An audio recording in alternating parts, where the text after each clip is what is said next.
Immaginate di sta studiando i moscerini della frutta, quei minuscoli esserini fastidiosi che d'estate ronzano attorno a qualunque cosa abbia un po' di zucchero in fermentazione.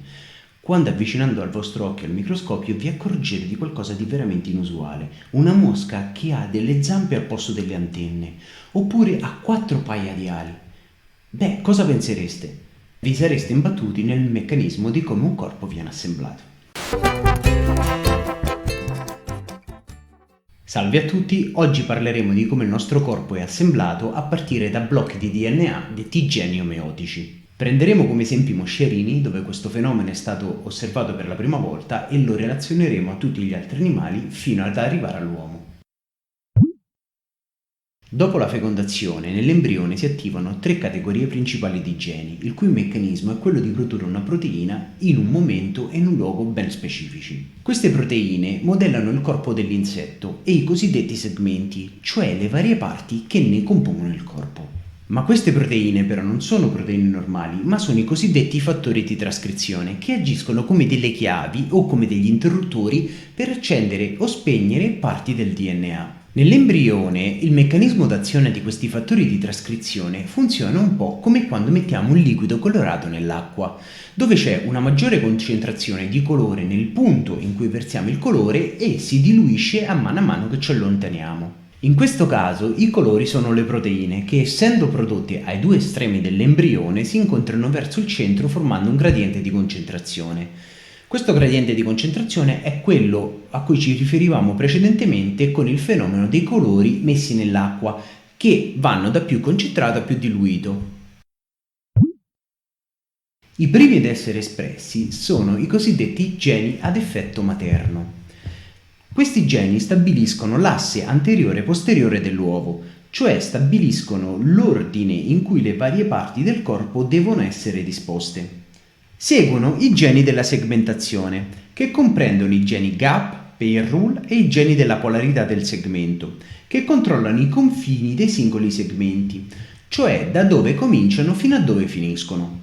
I geni gap sono attivati o repressi dai geni ad effetto materno e suddividono l'embrione in ampie regioni.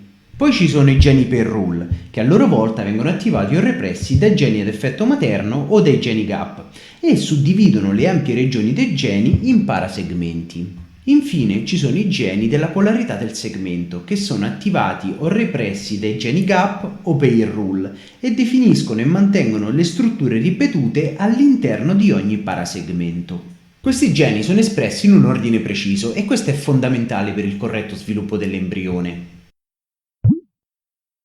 Più avanti nello sviluppo invece vengono espressi i cosiddetti geni omeotici, chiamati geni OX in Drosophila, che sono i responsabili dello sviluppo finale di ogni segmento nella versione finale che apparirà nell'adulto. Gli errori in questo processo provocheranno un effetto a catena, quasi un effetto domino. Infatti, se una tessera venisse a mancare, le tessere rimanenti non è detto che riuscirebbero a completare il processo dall'inizio alla fine, come nel caso delle mutazioni che vi ho mostrato all'inizio di questo video, come per esempio Antennapedia, dove abbiamo delle zampe al posto delle antenne, o Pythorax, dove abbiamo 4 paia di ali. Sarebbe l'equivalente come se noi avessimo un secondo paia di braccia che uscisse sotto le nostre scelte.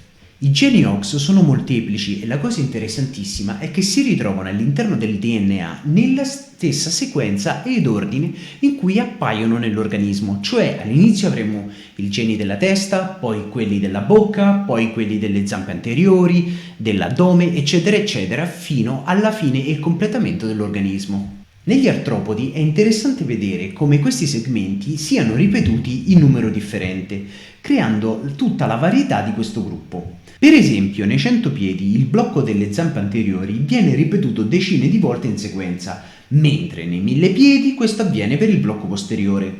In aragoste e scorpioni, invece, il blocco che forma le zampe anteriori si è trasformato in una tenaglia e così via. Inoltre questi geni dello sviluppo si sono conservati in tutti gli altri organismi, inclusi i vertebrati e ovviamente anche nell'uomo.